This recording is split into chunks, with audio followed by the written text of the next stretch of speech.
The morning sun filtered through the tall windows of Harrison University, casting long shadows across the polished floors of the literature building.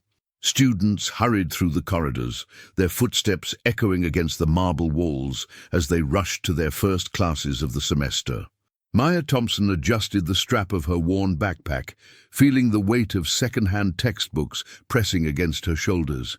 At 20 years old, she was just another face in the crowd of students navigating the prestigious halls of one of Boston's most expensive private universities.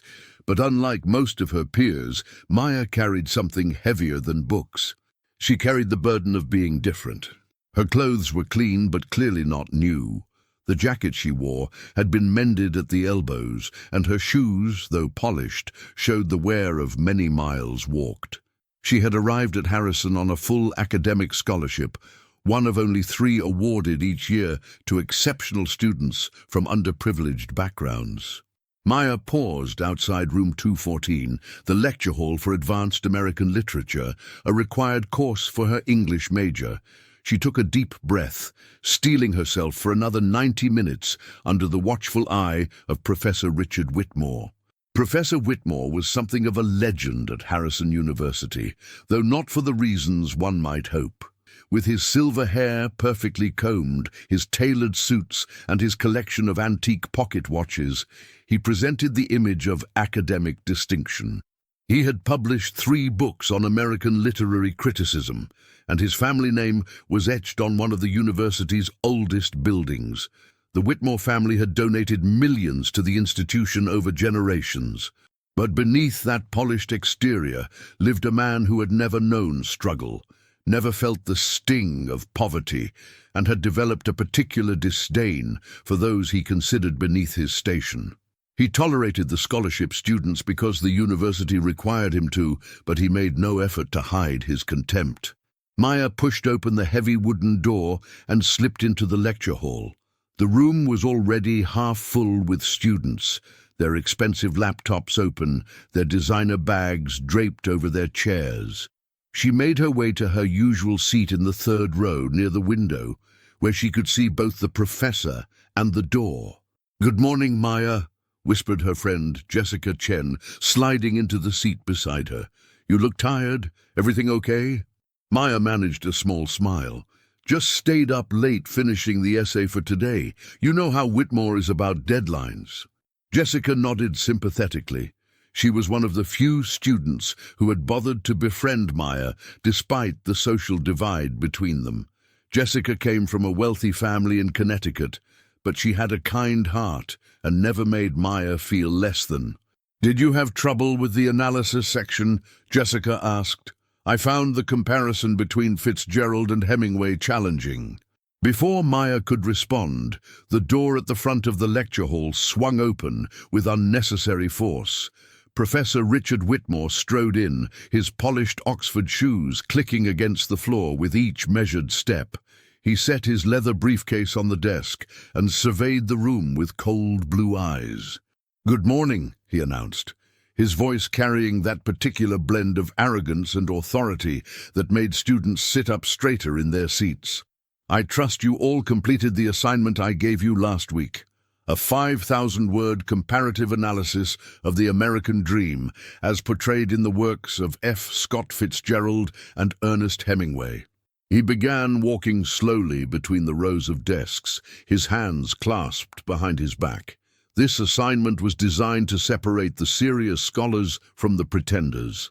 "To show me who among you actually belongs at this institution and who," he paused, letting his gaze linger on Maya for a moment, "might be better suited for less demanding pursuits."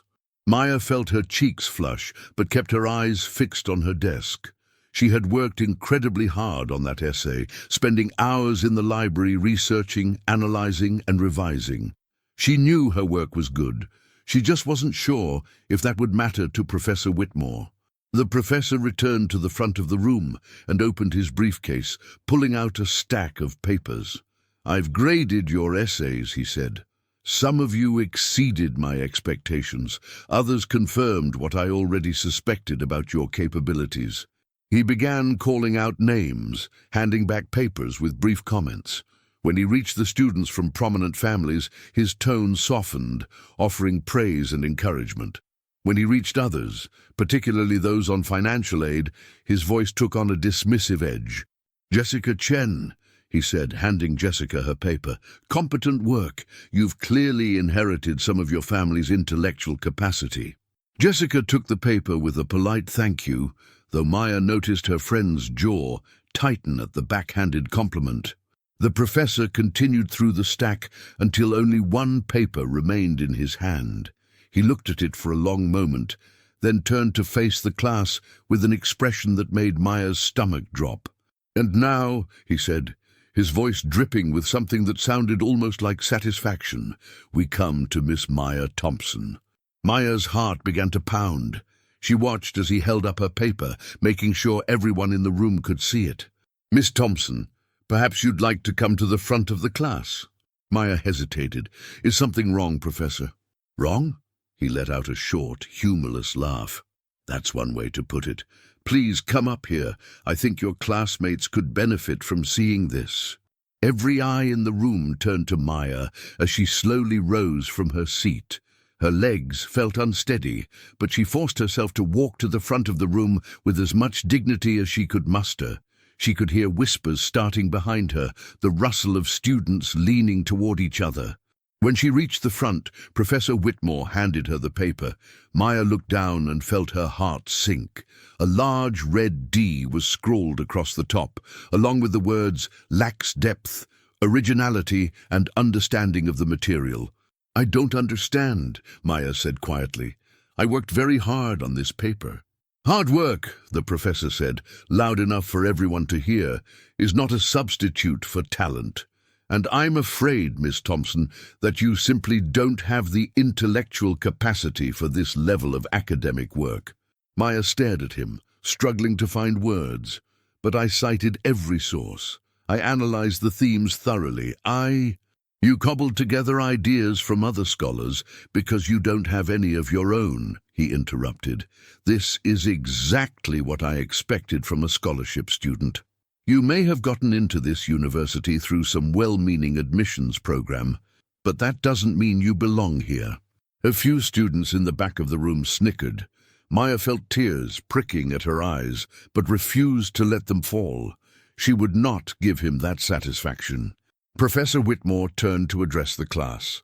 "This is what happens when we lower our standards in the name of diversity and inclusion. We end up with students who simply cannot keep up with the rigorous demands of a Harrison education." He reached over and took the paper from Maya's hands, holding it up again. "A D," he announced loudly. "That's the grade Miss Thompson earned, or rather, didn't earn.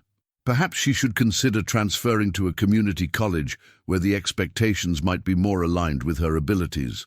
The classroom door was slightly ajar. Neither the professor nor the humiliated student noticed the figure standing just outside, frozen in place, witnessing everything. Maya stood rooted to the spot, her face burning with shame and anger. She wanted to defend herself, to point out that her analysis was sound, that she had followed every requirement of the assignment. But she knew that nothing she said would matter to a man like Richard Whitmore. "May I return to my seat?" she asked, her voice barely above a whisper. "Yes, go," he said dismissively, "and do try to prepare better for the next assignment, if you're capable of that." Maya walked back to her seat, keeping her head high despite the tears that threatened to spill. Jessica reached over and squeezed her hand, her face showing a mixture of sympathy and outrage. The rest of the lecture passed in a blur for Maya. She took notes mechanically, but her mind was elsewhere, replaying the humiliation over and over. She had never felt so small, so worthless. All those nights she had stayed up studying, all the meals she had skipped to afford textbooks, all the sacrifices she had made to get here, and for what? To be publicly mocked by a man who had never had to work for anything in his life. When the class finally ended, Maya gathered her things quickly, wanting nothing more than to escape. But Jessica caught her arm. "Maya, wait, that was completely out of line. You should report him." Maya shook her head. "Report him to who?" His family's name is on half the buildings on this campus. Nobody's going to do anything. But what he did was wrong. It was cruel. I know, Maya said quietly, but people like him always get away with it. That's just how the world works. She pulled away gently and walked out of the lecture hall, leaving Jessica standing there with a troubled expression.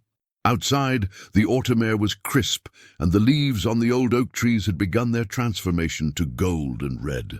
Maya found an empty bench near the library and sat down heavily, finally allowing the tears to fall.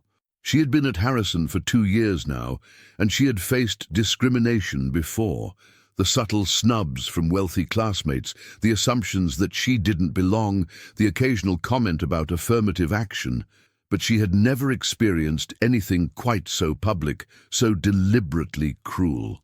Maya pulled out her phone and looked at a photo on her home screen. It showed her mother, a tired-looking woman with kind eyes and graying hair, standing in front of their small apartment in Baltimore. Her mother had worked 2 jobs for most of Maya's life, cleaning houses during the day and stocking shelves at a grocery store at night. She had sacrificed everything to give Maya a chance at a better life. What would I tell her, Maya whispered to herself, that I'm failing, that I don't belong here? But even as the doubt crept in, another voice inside her pushed back. She had earned her place at Harrison. She had the highest GPA in her high school. She had written an essay that moved the admissions committee to tears. She had worked harder than most of these privileged students ever would. A D on one paper doesn't define me, she told herself, and neither does Richard Whitmore. She wiped her eyes and stood up, squaring her shoulders. She would go to the library, she decided. She would find out exactly why her paper had received such a low grade, and she would prove that she deserved to be here. But first, she needed to eat. She had skipped breakfast to make it to class on time, and her stomach was growling. She walked to the campus dining hall, where her meal plan allowed her 1 meal per day. The rest of her food came from her part-time job at a local bookstore, where she worked 20 hours a week, in addition to her full-course load. As she entered the dining hall, she noticed a woman sitting alone at a corner table. The woman looked to be in her late 50s, with silver hair pulled back in an elegant bun and sharp, observant eyes. She was dressed simply but expensively, and there was something about her presence that commanded attention without demanding it. The woman looked up as Maya passed, and their eyes met for a brief moment. Maya felt a strange sense of connection, as if the woman could see right through her, see all the pain and determination that swirled inside her. But then the moment passed, and Maya continued to the food line, dismissing the encounter as her imagination running wild after an emotional morning. She got her food, a simple meal of soup and a sandwich, and found a quiet table where she could eat alone. She pulled out her phone and began researching Professor Whitmore's previous publications, looking for any insight into his grading criteria. As she scrolled, she came across an article from 5 years ago. It was a profile of Whitmore in the university's alumni magazine, celebrating his 20 years of teaching at Harrison. The article praised his dedication to academic excellence, but also mentioned, almost as an afterthought, that he had been the subject of several student complaints over the years, all of which had been dismissed by the administration. Maya's eyes narrowed, so she wasn't the first. There had been others before her, other students who had been humiliated and dismissed, and nothing had been done. She saved the article to her phone and made a decision. She wasn't just going to prove her own worth, she was going to find out the truth about Richard Whitmore. That evening, Maya sat in the small room she rented off campus, surrounded by textbooks and notes. Her room was modest, barely bigger than a closet, but it was clean and quiet, and it was hers. She paid for it with her bookstore salary and a small stipend from her scholarship. Her laptop was open in front of her, and she had spent the past 3 hours going through Professor Whitmore's past syllabi, looking for any pattern in his grading. What she found confirmed her suspicions. Year after year, the students who received the highest grades in his classes came from wealthy families. Those on financial aid or scholarships consistently received lower marks. It could be a coincidence, Maya muttered to herself. Maybe wealthy students just have more resources to succeed. But even as she said it, she knew it wasn't true. She had seen the work of some of her classmates. She had been in study groups with students who barely read the assigned texts, who had their essays edited by expensive private tutors, who coasted on their family connections, and yet they consistently outperformed her in Whitmore's class. "There's something wrong here," she said, "and I'm going to find out what it is." Her phone buzzed with a text from Jessica. "Hey, are you okay? I've been worried about you." Maya typed back, "I'm fine, just doing some research." "Research on what?" Maya hesitated, then typed, "On Whitmore. I think he's been discriminating against scholarship students for years." There was a long pause before Jessica responded. "That's a serious accusation, Maya. Do you have any proof?" "Not yet," Maya admitted, "but I'm going to find it." The next morning, Maya woke early and made her way to the university's administrative building. The registrar's office opened at 8, and she was waiting at the door when the clerks arrived. "Excuse me," she said to the young man behind the counter. "I'm trying to get some information about grade distributions in Professor Whitmore's classes." The clerk looked at her skeptically. "That's not usually information we give out to students." "I'm doing a research project on grading equity in higher education," Maya said, the lie coming smoothly. "I just need aggregate data, nothing that would identify individual students." The clerk considered this for a moment, then shrugged. "I suppose that would be okay. Give me a minute." He disappeared into the back and returned a few minutes later with several printed pages. "These are the grade distributions for Professor Whitmore's classes over the past 5 years.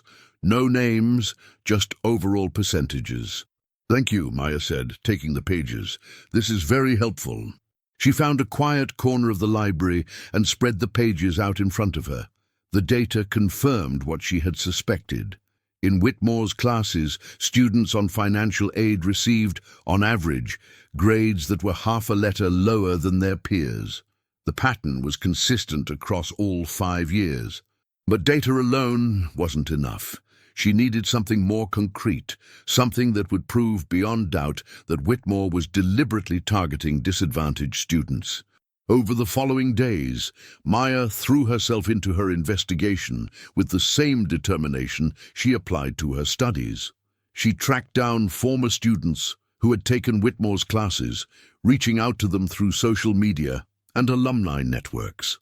Most were reluctant to talk, either because they had moved on with their lives or because they feared retaliation. But a few agreed to share their experiences.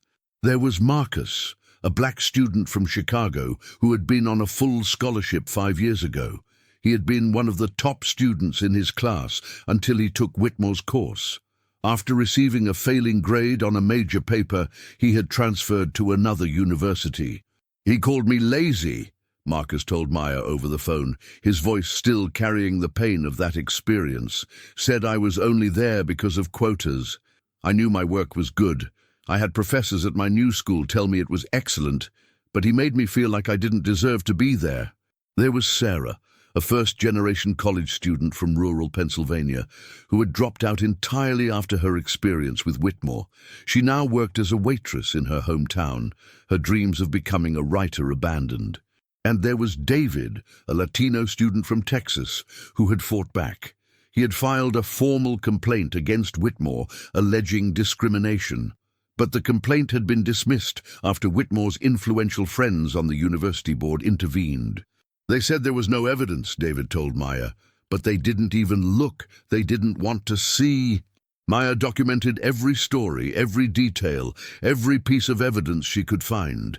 She created a file on her laptop, organizing everything into a comprehensive report.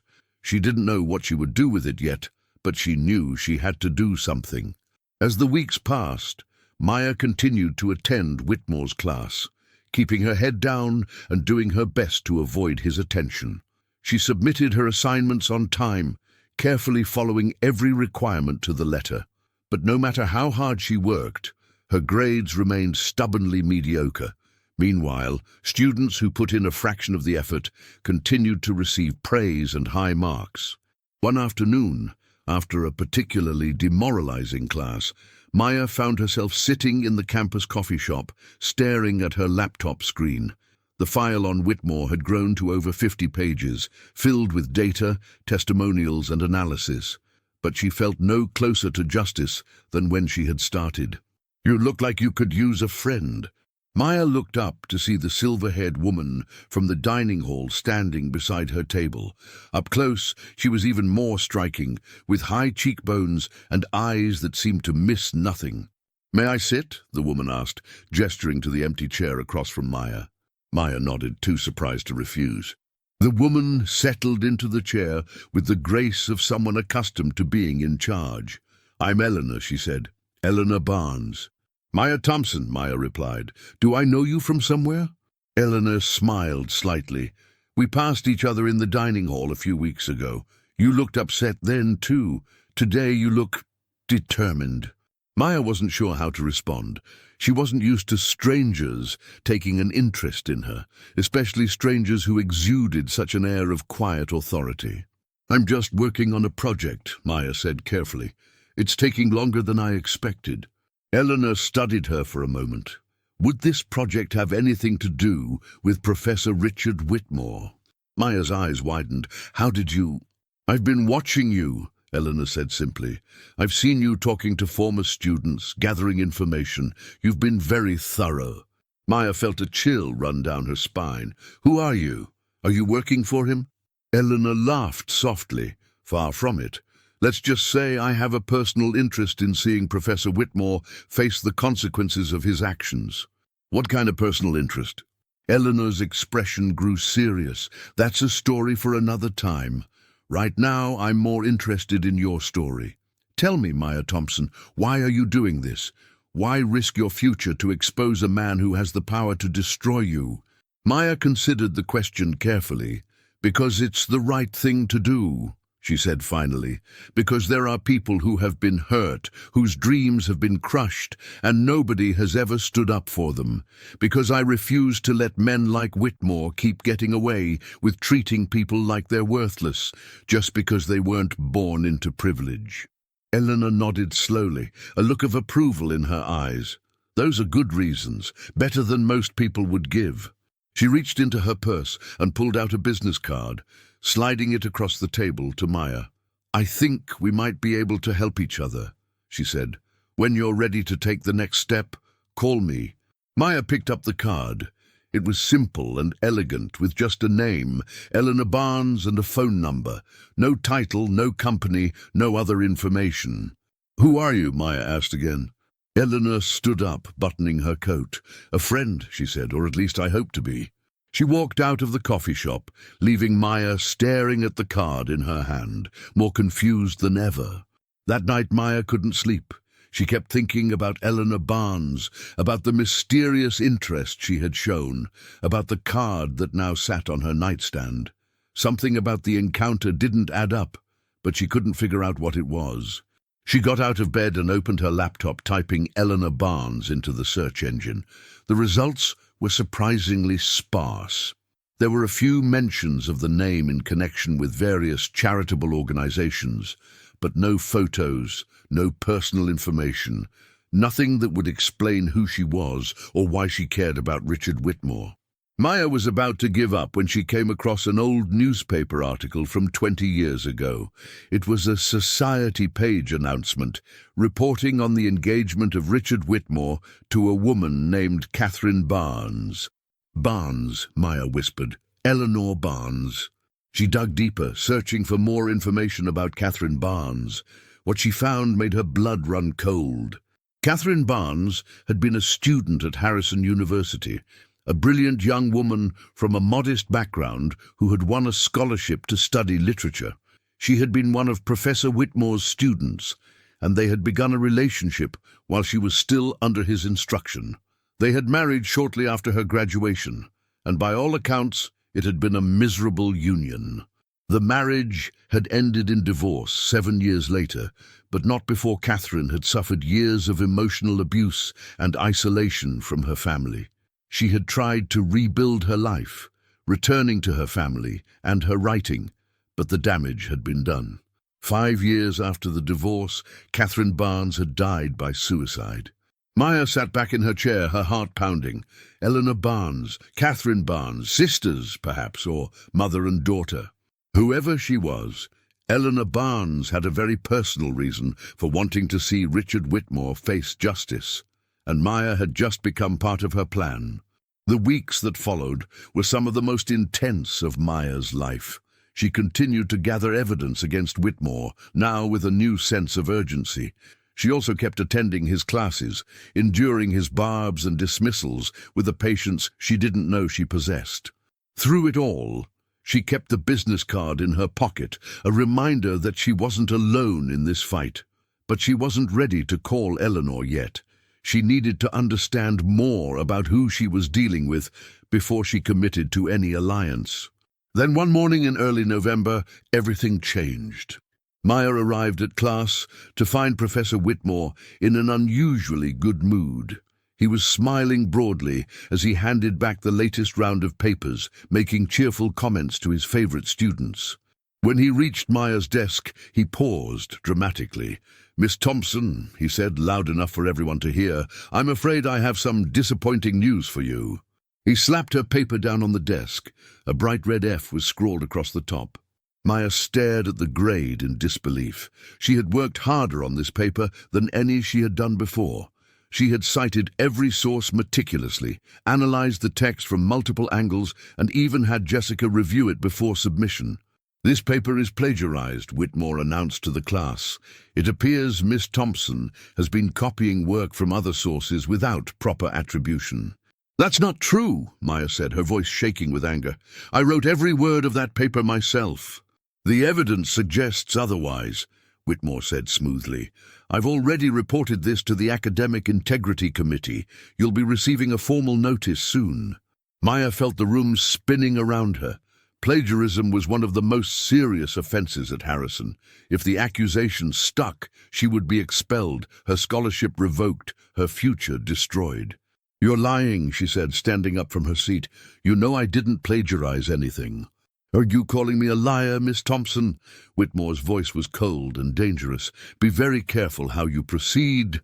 The classroom was silent, every student watching the confrontation with wide eyes. Maya knew she should back down, should play it safe, should wait until she had a chance to defend herself through proper channels. But something inside her snapped. "Yes," she said, "I am calling you a liar, and I'm not the only one who knows the truth about you." Whitmore's expression flickered for just a moment, a shadow of uncertainty crossing his face, but he recovered quickly, his mask of superiority sliding back into place. "That's quite enough," he said.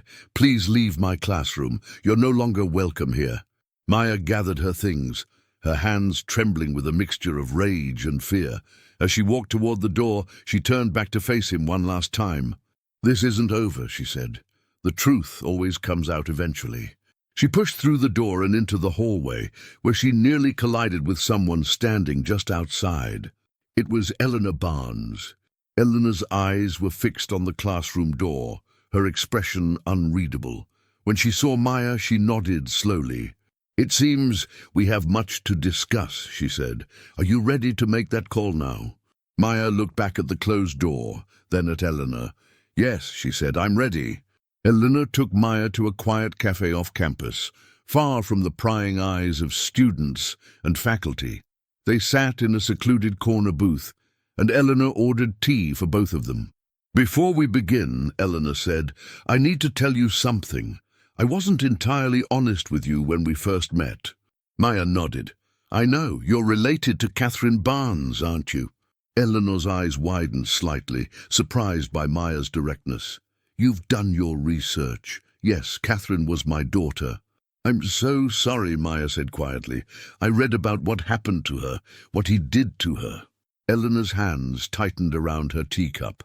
"Richard Whitmore destroyed my daughter's life. He took a brilliant, vibrant young woman and broke her, piece by piece. He isolated her from her family, convinced her she was worthless, and then, when she was no longer useful to him, he discarded her. And you've been trying to expose him ever since. I've been trying, Eleanor said bitterly, but he's protected. His family has connections everywhere, on the university board, in the media, in politics. Every time I've tried to come forward, I've been shut down, dismissed as a bitter old woman with a vendetta. But you think I can help change that? Eleanor looked at her intently. You have something I don't have. You're a current student with current evidence of his behavior, and you have the courage to stand up to him even when it costs you everything. It's going to cost me my education, Maya said, the reality of her situation hitting her again. He's accused me of plagiarism. If that goes through, I'm finished. Eleanor reached across the table and took Maya's hand. I won't let that happen. I have resources, connections of my own, not as powerful as the Whitmores, but enough to fight back. Why me? Maya asked. Why have you been watching me? Because you remind me of Catherine, Eleanor said softly. The way you carry yourself, the fire in your eyes, the refusal to be broken. When I saw what he did to you in that classroom, I knew you were the one who could finally bring him down. Maya felt the weight of Eleanor's words settling on her shoulders. It was a heavy burden, but it was also, somehow, exactly what she needed. What do we do now? She asked. Eleanor smiled, a fierce, determined expression that made her look decades younger. Now we fight. Over the next 2 weeks, Eleanor and Maya worked together to build their case against Richard Whitmore. Eleanor hired a private investigator to dig into Whitmore's past, uncovering a pattern of behavior that stretched back decades. There were other women, other students, other victims of his manipulation and cruelty. Meanwhile, Maya focused on defending herself against the plagiarism charge. She gathered all her notes, drafts, and research materials, documenting every step of her writing process. She also reached out to the Academic Integrity Committee, requesting a formal hearing where she could present her evidence. The hearing was scheduled for the first week of December. Maya spent every spare moment preparing, rehearsing her arguments, anticipating the questions she would face. Jessica stood by her side throughout, offering support and encouragement. You're going to get through this, Jessica told her the night before the hearing. And when you do, we're going to make sure Whitmore never does this to anyone else. Maya hugged her friend tightly. I couldn't have done this without you. The hearing was held in a conference room in the administrative building. Maya sat at a long table, facing a panel of 5 faculty members and administrators. Professor Whitmore sat at a separate table, his expression smug and confident. Miss Thompson, the chair of the committee, began. You've been accused of plagiarism in your paper for Advanced American Literature. How do you respond to this accusation? Maya stood up, her voice steady and clear. I categorically deny the accusation. I wrote every word of that paper myself, and I can prove it. She presented her evidence systematically, showing the committee her handwritten notes, her early drafts, her research materials. She walked them through her writing process, explaining how she had developed her arguments and supported them with evidence from the texts. When she finished, the committee members looked impressed, but Whitmore was ready with his counterattack. This is all very elaborate, he said dismissively, but it doesn't change the fact that significant portions of Miss Thompson's paper match content from other sources. I have the plagiarism detection report right here. He handed the report to the committee chair, who reviewed it with a frown. Miss Thompson, the chair said, according to this report, 20% of your paper matches content from a doctoral dissertation submitted 3 years ago at another university. Maya's heart sank. She had never seen that dissertation, had no idea it existed. But before she could respond, the door to the conference room opened. If I may, a voice said. Everyone turned to see a woman enter the room. She was dressed in a professional suit, carrying a briefcase, and she radiated an air of calm authority. My name is Dr. Rebecca Chen, she said. I'm a professor of English at Columbia University, and I'm the author of the dissertation Professor Whitmore just referenced." The room fell silent. Whitmore's face went pale. "I became aware of this situation yesterday," Dr. Chen continued, "and I felt it was important to come here in person to clarify a few things." She opened her briefcase and pulled out a stack of documents. "First, my dissertation was completed and submitted in 2019. Miss Thompson's paper was written 3 months ago. It is not possible for her to have plagiarized my work, because the similar passages in question are both analyzing the same primary sources and naturally arrive at some similar conclusions." "But the matching percentage," Whitmore protested weakly. Dr. Chen cut him off. "The matching percentage is a result of both papers citing the same passages from Fitzgerald and Hemingway, as well as referencing some of the same critical sources. This is not plagiarism. This is scholarship." She turned to face the committee. "But I have something else to share. When I learned about this accusation, I did some digging of my own. I discovered that Professor Whitmore has a history of using plagiarism accusations to target specific students, particularly those from disadvantaged backgrounds." She handed out copies of a document to each committee member. "This is a report compiled by a group of former Harrison students who have experienced similar treatment at the hands of Professor Whitmore. It includes testimonials, grade comparisons, and documentation of a systematic pattern of discrimination." The committee members reviewed the document with growing expressions of concern. Whitmore's face had gone from pale to ashen. "This is outrageous," he sputtered. "These are lies and fabrications." "Are they?" Dr. Chen asked coolly. "Then perhaps you can explain why students on financial aid consistently receive lower grades in your classes, regardless of the quality of their work, or why multiple former students have reported being publicly humiliated and unfairly graded." The chair of the committee held up a hand. "Professor Whitmore, I think it would be best if you allowed us to review this new evidence before we proceed." Whitmore opened his mouth to argue, but something in the chair's expression stopped him. He slumped back in his seat, his smugness replaced by fear. "Miss Thompson," the chair said, turning to Maya, "in light of this new evidence, we will need to postpone our decision. But I want you to know that your defense today was impressive, and we take these allegations of discrimination very seriously." Maya nodded, relief washing over her. "Thank you." As the committee members filed out of the room, Dr. Chen approached Maya. "You must be Eleanor's protégée," she said with a warm smile. "She told me about you." "You know Eleanor? We've been working together for years," Dr. Chen said. "There's a whole network of us, women who have been affected by Richard Whitmore in one way or another. We've been waiting for the right moment to come forward. Thanks to you, that moment is now." Maya looked around the room, taking in the magnitude of what was happening. She wasn't just fighting for herself anymore. She was fighting for all of them. "This is just the beginning," she said. Dr. Chen nodded. "Yes, it is." The fallout from the hearing was swift and dramatic. The committee launched a formal investigation into Professor Whitmore's conduct, and within days, more evidence came to light. Former students who had been afraid to speak up began coming forward, sharing their stories with the committee and the media. The university, faced with mounting pressure and the threat of legal action, suspended Whitmore pending the outcome of the investigation. His office was sealed, his classes reassigned to other faculty members. For Maya, the days that followed were a blur of interviews, meetings, and media appearances. Her story had become a symbol of the fight against academic discrimination, and she found herself thrust into the spotlight. Through it all, Eleanor was by her side, offering guidance and support.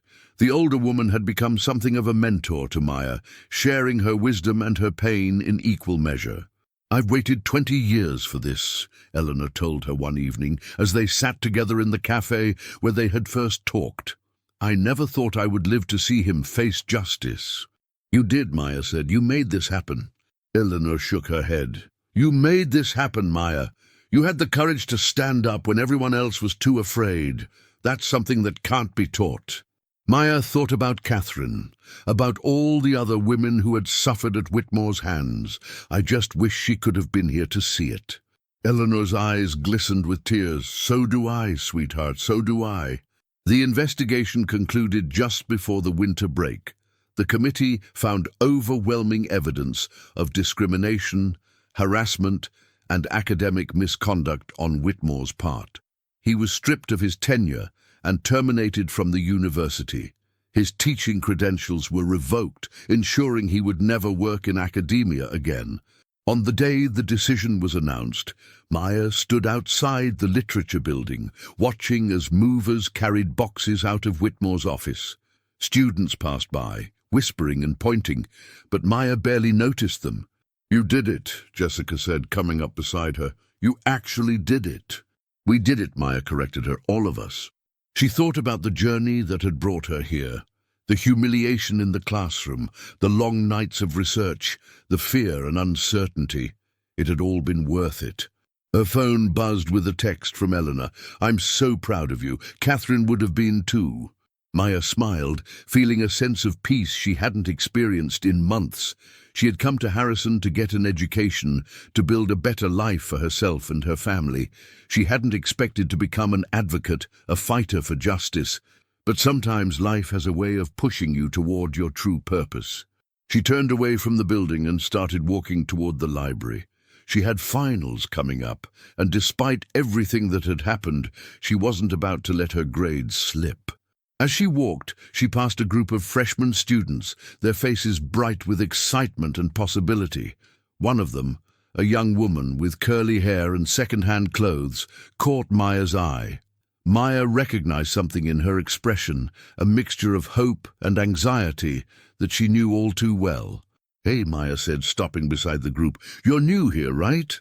The young woman nodded nervously. "First semester. I'm on a scholarship." Maya smiled warmly. "Me too. It's not always easy, but it's worth it. And if anyone ever gives you trouble, you come find me. I've got your back." The young woman's face lit up with gratitude. "Thank you, I will."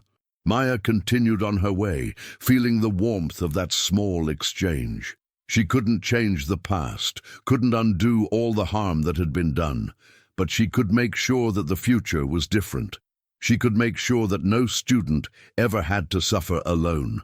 The spring semester brought new challenges and opportunities. Maya threw herself into her studies with renewed vigor, earning top grades in all her classes. She also became an advocate for student rights, working with the university administration to implement new policies to protect against discrimination. Eleanor remained a constant presence in her life, offering advice and support as Maya navigated her new role. Their relationship had evolved into something deeper than mentor and student. They had become friends, bound together by their shared experience and their commitment to justice. One afternoon in March, Maya received an unexpected email. It was from a publisher in New York, expressing interest in her story. They wanted to know if she would be willing to write a book about her experience, about the fight against academic discrimination. Maya stared at the email for a long time, her heart pounding with excitement and fear. A book, her story, reaching people far beyond the walls of Harrison University. She picked up her phone and called Eleanor. "I got the strangest email today," she said. "Let me guess," Eleanor replied, amusement in her voice. "A publisher wants your story." "How did you know?" "Because I got the same email. They want us to write it together."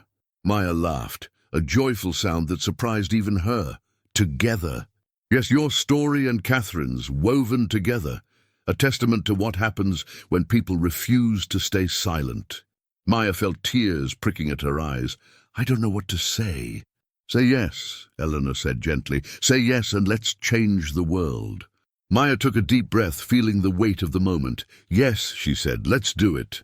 The book was published the following year, just as Maya was finishing her final semester at Harrison. It was called Breaking Silence: 2 Generations of Women Fighting Academic Injustice. It became a bestseller, sparking a national conversation about discrimination in higher education. Maya graduated summa cum laude with honors in English and a minor in journalism. Eleanor sat in the front row at the ceremony, tears streaming down her face as Maya walked across the stage to receive her diploma. Afterward, they stood together outside the auditorium, surrounded by Maya's friends and family. Her mother had made the trip from Baltimore, looking more proud than Maya had ever seen her. "You did it, baby girl," her mother said, pulling her into a tight embrace. "You really did it." Maya hugged her back, feeling the culmination of years of struggle and sacrifice. "I couldn't have done it without you, Mom. Without all of you." She looked around at the people who had supported her along the way. Jessica, who had been her rock through the darkest times. Dr. Chen, who had traveled from New York for the ceremony. And Eleanor, the woman who had believed in her when she had stopped believing in herself. "What's next for you?" Eleanor asked. Maya smiled, thinking about all the possibilities that lay ahead. She had job offers from several publications, invitations to speak at conferences and universities across the country. But one thing stood out above all the rest. "I'm going to law school," she said. "I want to help other people fight for justice the way you helped me." Eleanor's eyes shone with pride. Catherine would have loved that. Maya nodded, feeling a connection to the woman she had never met, the woman whose story had become intertwined with her own. "I hope so," she said. "I hope I can make her proud." As the crowd began to disperse, Maya took one last look at the campus that had been her home for the past 4 years. It had been a place of struggle and triumph, of pain and growth. It had taught her that justice doesn't come easily, that it has to be fought for every single day. But it had also taught her that ordinary people can make extraordinary changes when they refuse to be silenced. She turned away from the campus and walked toward her future, ready for whatever challenges lay ahead. 3 years later, Maya Thompson stood in the courtroom of the Massachusetts Superior Court, her heart pounding with anticipation. She had graduated from Harvard Law School the previous year, and this was her first major case. The defendant was a university administrator accused of covering up complaints against a professor who had been sexually harassing students. The case had drawn national attention, and Maya knew that the outcome would send a message to institutions across the country. She looked over at the plaintiff's table where 3 young women sat with their families. They had come forward with their stories despite the risks, despite the threats and intimidation they had faced. Maya saw herself in each of them. "Ladies and gentlemen of the jury," she began, her voice steady and clear, "this case is about more than one university or one professor. It's about a system that protects the powerful at the expense of the vulnerable. It's about institutions that value their reputation more than the safety of their students. And it's about the courage it takes to stand up and say, 'Enough.'" She walked slowly in front of the jury box, making eye contact with each member. The 3 young women who brought this case forward did something remarkable. They spoke the truth, even when they were told it would destroy their careers. They demanded accountability, even when they were told no one would listen. They refused to be silenced. She paused, letting her words sink in. "The defense will tell you that the university followed proper procedures, that they took the complaints seriously, that there was nothing more they could have done. But the evidence tells a different story." Maya spent the next hour laying out her case, presenting documents, emails, and testimony that showed a clear pattern of negligence and cover-up. She showed how the university had dismissed complaints, intimidated victims, and protected the accused professor despite overwhelming evidence of his misconduct. When she finished, she returned to the plaintiff's table and stood behind the 3 young women. "These women trusted their university to protect them," she said. "They trusted that when they reported what happened to them, someone would listen, someone would help. Instead, they were betrayed." She looked directly at the jury. "Today, you have the power to send a message. You can tell universities across this country that covering up abuse will not be tolerated. You can tell survivors that their voices matter, that their experiences matter, that they deserve justice." She took a deep breath. "On behalf of my clients, I ask you to hold this institution accountable. I ask you to find in their favor. Thank you." Maya sat down, her heart still pounding but her spirit calm. She had done everything she could. Now it was up to the jury. The jury deliberated for 2 days. When they returned, the courtroom was packed with spectators, reporters, and supporters. Maya held the hands of her clients as the verdict was read. "We, the jury, find in favor of the plaintiffs on all counts." The courtroom erupted in cheers. The 3 young women embraced each other, tears of relief streaming down their faces. Maya felt a hand on her shoulder and turned to see Eleanor standing behind her. "You did it," Eleanor said, her voice thick with emotion. "You really did it." Maya hugged her tightly. "We did it, all of us." Later that evening, Maya stood on the courthouse steps, addressing the crowd of reporters and supporters who had gathered. "This verdict is a victory for survivors everywhere," she said. "It sends a message that institutions cannot hide behind bureaucracy and reputation. They have a responsibility to protect the people in their care, and when they fail, they will be held accountable." She looked out at the crowd, seeing faces she recognized and many she didn't. She saw students, advocates, survivors, and allies. She saw a movement. "But this is not the end," she continued. "This is just the beginning. There are still so many people suffering in silence, afraid to speak up, afraid no one will listen. I want them to know that they are not alone. I want them to know that there are people who will fight for them." She paused, thinking about her own journey, about Professor Whitmore and the classroom where she had been humiliated, about Eleanor and Catherine and all the women who had come before her, about the long, difficult road that had led her to this moment. "I know what it's like to be dismissed," she said. "I know what it's like to be told that you don't belong, that you're not good enough, that your voice doesn't matter. And I know what it's like to fight back, to prove them wrong, to find your power." She straightened her shoulders, feeling the weight of her words. "To anyone out there who is struggling, who is afraid, who feels alone, I want you to know this. Your voice matters, your story matters, and there are people who will stand with you." The crowd erupted in applause, and Maya felt a surge of emotion. She had come so far from that scared young woman in the literature classroom. She had found her purpose, her voice, her power, and she was just getting started. 6 months after the verdict, Maya received a phone call that would change everything. It was from a journalist at a major national newspaper asking for her help with an investigation. "We're looking into a pattern of discrimination at elite universities across the country," the journalist explained. "Students from disadvantaged backgrounds being systematically undervalued and pushed out. Your case at Harrison was just the tip of the iceberg."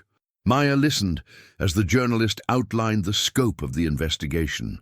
Dozens of universities, hundreds of students, a pattern that stretched back decades. It was bigger than she had ever imagined. "What do you need from me?" she asked. "We need someone who understands how these institutions work from the inside," the journalist said. "Someone who can help us connect the dots, build the case, make people understand why this matters." Maya thought about her own experience, about all the students she had met along the way who had stories similar to hers.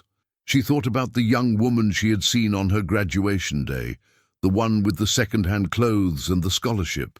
She thought about all the ones who hadn't made it, who had been pushed out or given up. "I'm in," she said. "When do we start?" The investigation took 2 years.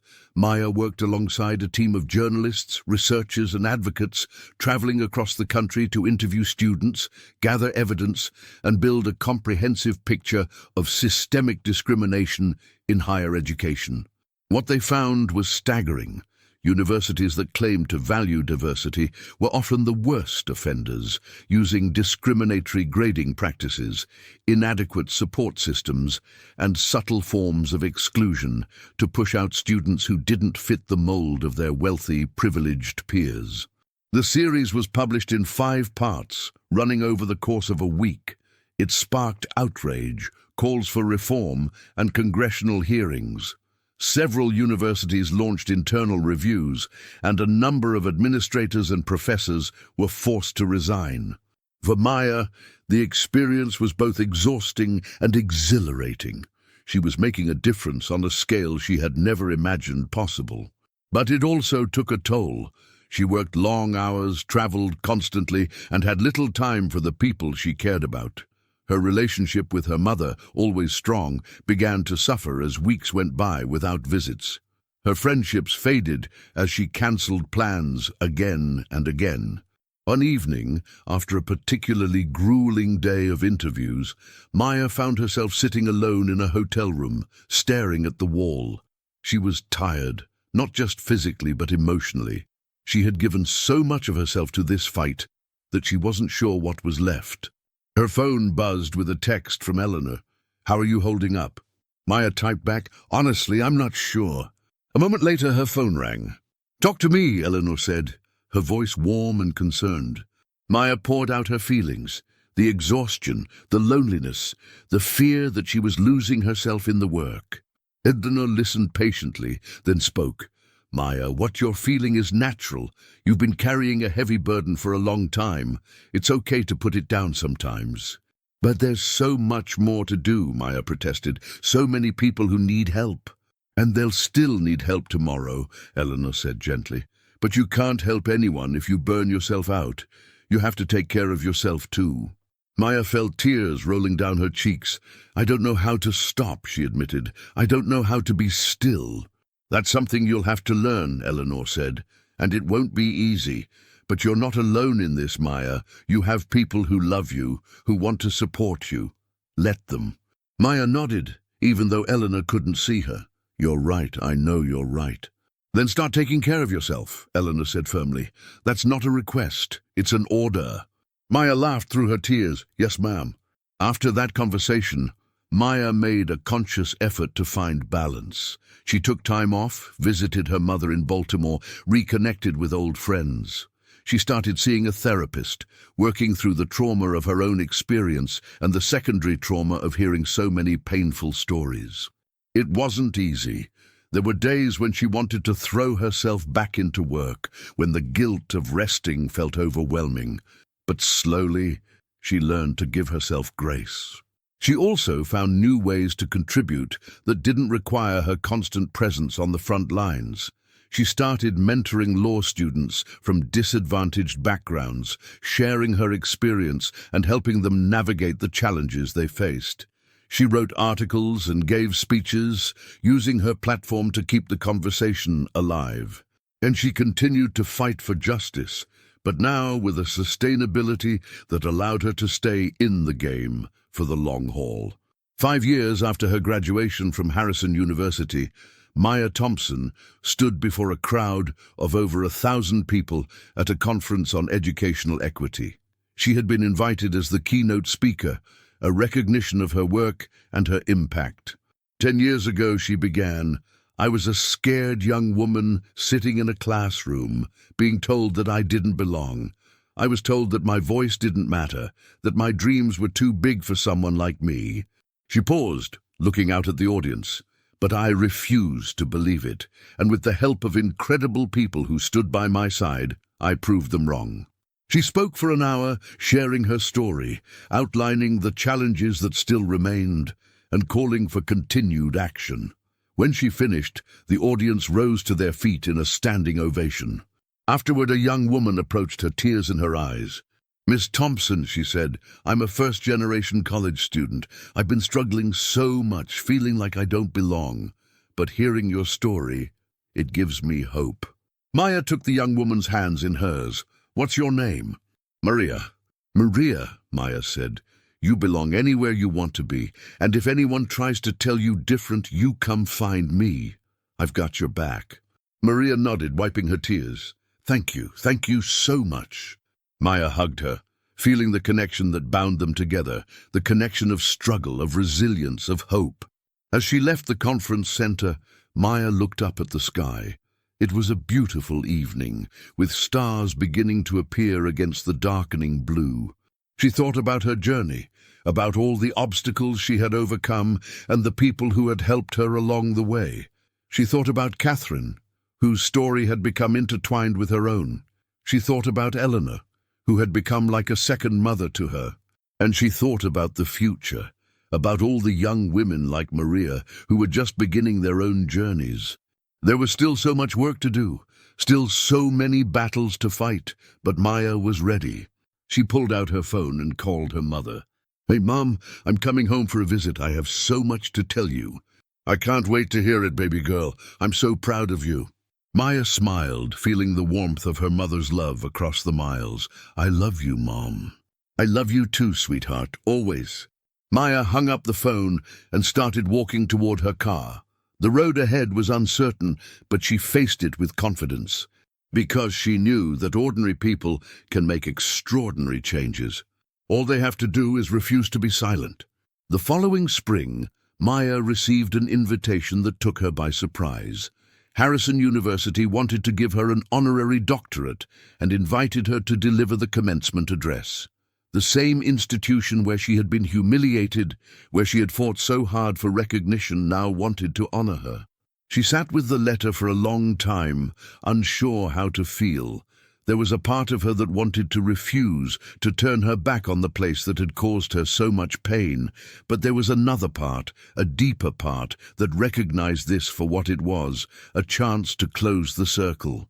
She called Eleanor. "They want me to come back," she said, "to give the commencement speech."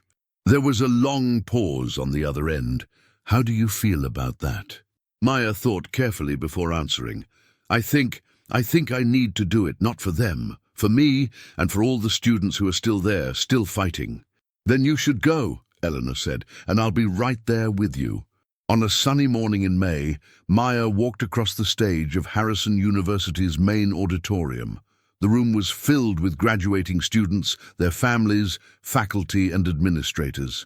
She looked out at the sea of faces and felt a complex mix of emotions: pride, anger, hope, and healing, all swirling together. She stepped up to the podium and took a deep breath. 10 years ago," she began, "I sat where you sit now.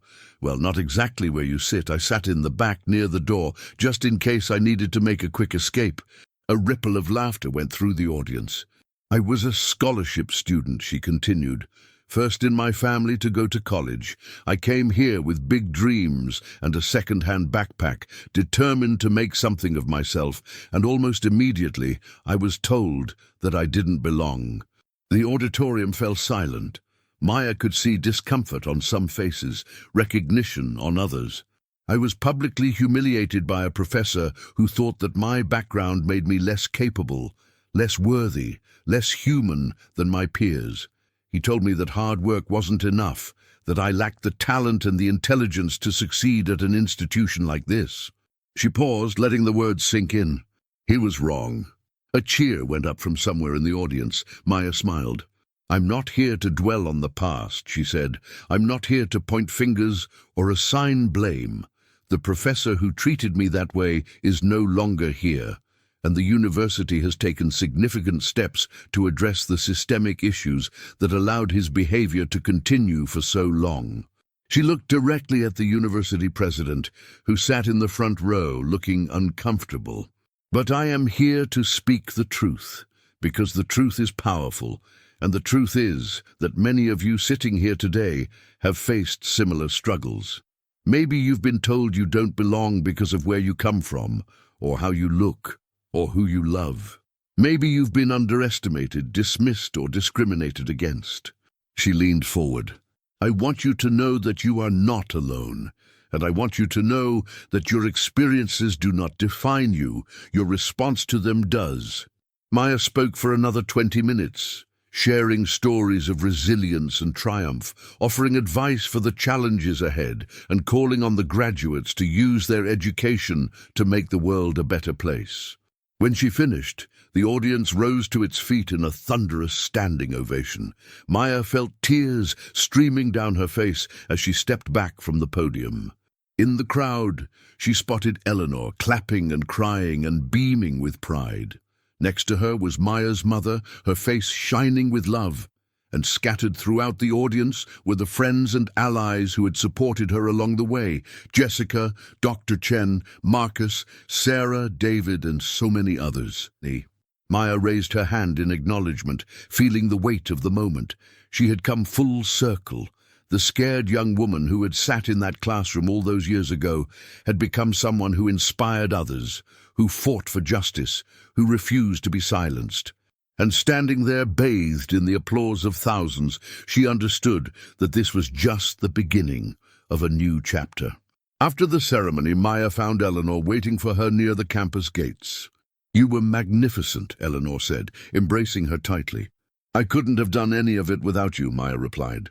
They walked together across the campus, past the buildings where Maya had studied and struggled and grown. The trees were in full bloom, their leaves rustling gently in the spring breeze. "Do you remember when we first met?" Eleanor asked. "In that coffee shop?" Maya nodded. "You seemed so mysterious. I had no idea what I was getting into." "Neither did I," Eleanor admitted. "I thought I was just helping a young woman fight back against an old enemy. I didn't realize I was finding a daughter." Maya stopped walking and turned to face her. "Eleanor, you've given me so much. You've taught me how to be strong, how to be brave, how to never give up. I don't know how to repay you." Eleanor's eyes glistened with tears. "You repay me every day just by being who you are. Catherine would have loved you, Maya. She would have been so proud to know you." Maya felt her heart swell with emotion. "I carry her with me," she said. "Every time I fight for someone who can't fight for themselves, every time I speak up against injustice, I think of her. She's part of this too." They stood together in silence for a moment, united by their shared loss and their shared hope. Then Eleanor smiled and took Maya's arm. "Come on, your mother is waiting, and I believe there's a celebration in order." They walked toward the campus entrance, where Maya's mother stood waiting with a bouquet of flowers. "That's my girl," her mother said, pulling her into a fierce hug. "That's my beautiful, brilliant, brave girl." Maya hugged her back, feeling the love that had sustained her through everything. "I love you, Mom." "I love you too, sweetheart, more than you'll ever know." As they walked away from the campus, Maya looked back one last time at the buildings that had shaped her. She thought about all the students still inside, fighting their own battles, pursuing their own dreams. She thought about the young woman with the second-hand clothes she had seen on her graduation day, and she hoped that she was doing okay. "Keep fighting," she whispered. "Keep believing. Keep refusing to be silent." Then she turned and walked into the future, ready for whatever came next. The summer after her honorary doctorate, Maya took on a new challenge. She had been asked to lead a national task force on educational equity, bringing together experts from universities, government, and advocacy organizations to develop comprehensive recommendations for reform. It was an enormous undertaking, requiring her to balance competing interests, navigate complex politics, and maintain focus on the ultimate goal: creating a fairer, more equitable education system for all students. The work was demanding but rewarding. Maya spent long days in meetings, on calls, reviewing research and drafting proposals. She visited campuses across the country, listening to students and faculty, gathering insights and ideas. But she also made time for herself, honoring the lessons she had learned about balance and self-care. She took weekends off, spent time with friends and family, and cultivated interests outside of work. One evening, after a particularly productive day, Maya sat on her apartment balcony, watching the sunset paint the Boston skyline in shades of orange and gold. Her phone buzzed with a text from an unknown number. "Ms. Thompson, I wanted to thank you. I heard your speech at Harrison. I'm a scholarship student here now, and I was ready to give up. But you gave me hope. I'm going to keep fighting. Thank you." Maya smiled, feeling the familiar warmth of connection. She typed back, "You're welcome, and if you ever need support, reach out. I'm here." She set the phone down and looked out at the city. Somewhere out there, a young person was finding their courage. Somewhere, a student was refusing to be silenced. Somewhere, a spark was igniting. And Maya knew that no matter what challenges lay ahead, the work would continue. The fight for justice, for equity, for the dignity of every human being would go on, passed from one generation to the next like a torch in the darkness. She had found her purpose. She had found her voice, and she had helped others find theirs. That was her legacy, that was her gift. And it was only the beginning.